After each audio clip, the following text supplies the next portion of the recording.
माननीय प्रबंधक महोदय, आदरणीय प्रधानाचार्य जी, उपस्थित यहाँ पर हमारे अध्यापक एवं अध्यापिकाएँ, प्रिय छात्र छात्राओं, सबसे पहले महात्मा गांधी और लाल बहादुर शास्त्री की जो आज जयंती मना रहे हैं उनको नमन करते हुए आप सभी लोगों को महात्मा गांधी और लाल बहादुर शास्त्री जयंती की हार्दिक बधाइयाँ।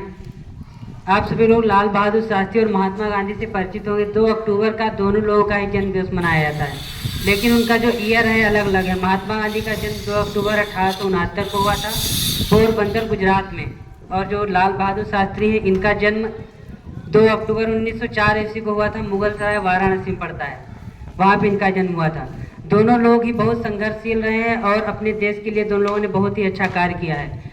हम जब किसी महापुरुष की जयंती मनाते हैं या किसी को याद करते हैं तो अपने देश के लिए, समाज के लिए वो कोई ना कोई अच्छा कार्य करके जाते हैं, इसीलिए हम उनको याद करते हैं। उस श्रेणी में हम आप भी आ सकते हैं। यदि हम आप अच्छा कार्य करेंगे तो हम आप भी उस श्रेणी में आ करके अपना नाम रोशन कर सकते हैं, और जब समय आएगा तो लोग आपको याद करेंगे। जैसे हमारे महात्मा गांधी हैं, उनके जीवन की कई घटनाएं हैं। एक घटना हम आपके समझ प्रस्तुत कर रहे हैं। एक बार की बात है, एक महिला थी, उसका एक छोटा सा बच्चा था। वो मिठाई बहुत खाता था। आप लोग भी बहुत मिठाई खाते होंगे, कुछ छोटे बच्चे बहुत मिठाई खाते हैं। तो उसको मिठाई में पता है क्या खाना पसंद था? गुड़ बहुत ज़्यादा खाता था। गुड़ खाया है आप लोगों ने? वो भी बहुत ज़्यादा गुड़ खाता था। तो उनकी माता जी जो बच्चे की थी वो बहुत परेशान थी कि इस बच्चे की गुड़ खाने की लत जो है किसी प्रकार से छूट जाए। तो एक बार उन्होंने सोचा, उनके मन में विचार आया कि महात्मा गांधी के पास चलें। वो इतने संघर्षशील और इतने प्रतिभाशाली व्यक्ति हैं, वो कुछ ना कुछ हमारे बच्चे के लिए उपाय जरूर बताएंगे। वो महात्मा गांधी के पास गई। तो महात्मा गांधी जी के पास जब पहुंची तो उन्होंने अपनी सारी बात बताई। तो उस महिला से महात्मा गांधी ने कहा कि, बच्चे से कुछ भी नहीं कहा, महिला से कहा कि आप जाइए, आज के 1 सप्ताह के बाद आ जाना फिर से दोबारा। तो वो महिला वापस आई और सोचते हुए रास्ते में जा रही थी कि महात्मा गांधी ने बच्चे से कुछ कहा, ना हमसे कहा कि इस प्रकार का निर्देश दो तो ये गुड़ छोड़ देगा खाना। लेकिन वो सोचते हुए जा रही थी। घर पहुंची जब 1 सप्ताह हो गया धीरे धीरे, तो फिर से महात्मा गांधी के पास गई।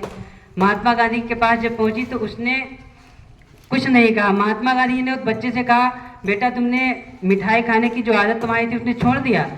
तो उस बच्चे ने, जब वहाँ गई थी तो उस बच्चे ने तब तक बहुत आदत अपनी कम कर दी थी, कम मिठाई खाने लगा था। महात्मा गांधी कुछ नहीं बोल पाए और उस महिला बोली कि आप जब उस दिन हम आए थे तब आपने कोई जवाब नहीं दिया था, आज ऐसी बात क्यों कह रहे हैं, बच्चे से पूछ रहे हैं? तो महात्मा गांधी हंसकर बोले कि उस समय 1 सप्ताह पहले हम भी गुड़ खाते थे, बहुत ज़्यादा खाते थे, इसलिए हमने नहीं आपको बताया था। हमने 1 सप्ताह पहले हमने भी गुड़ छोड़ दिया है खाना।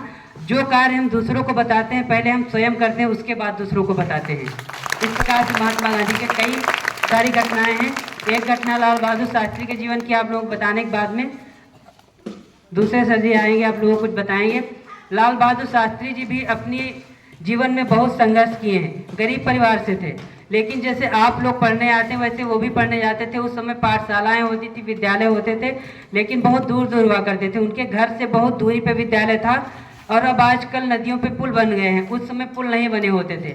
लोग नाव में बैठ के पार करते थे नदी और पढ़ने के लिए जाते थे। लेकिन वो इतने गरीब थे कि उनके पास एक आना 1 पैसा देना पड़ता था, उसका नाव का उतराई वो भी नहीं था। तो वो क्या करते थे, घर से अपना बैग लेकर के जाते थे।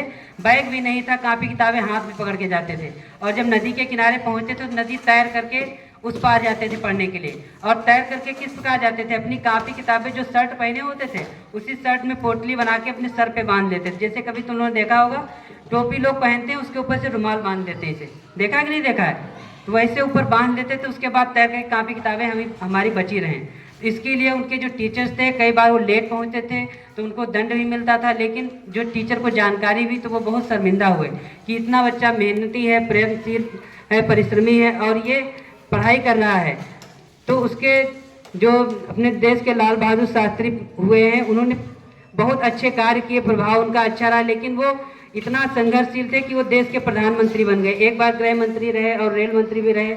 इतने सब पदों पर रहते हुए भी उनका जीवन बहुत सादगीपूर्ण था, सादा जीवन था। इन्हीं 2 घटनाओं के साथ में हम कुछ पंक्तियां गीत के आप लोगों के सामने प्रस्तुत कर रहे हैं। लाल बहादुर शास्त्री के जीवन की हैं।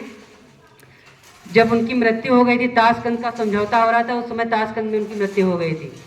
चीन छीन देश का गुलाब ले गया, ताशकंद में वतन का लाल सो गया। चीन छीन देश का गुलाब ले गया, ताशकंद में वतन का लाल सो गया।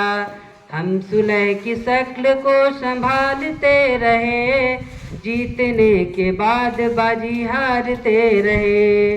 मौत का पैगाम लेके डाकिया चला, वृद्ध माँ के स्तनों से दूध बह चला।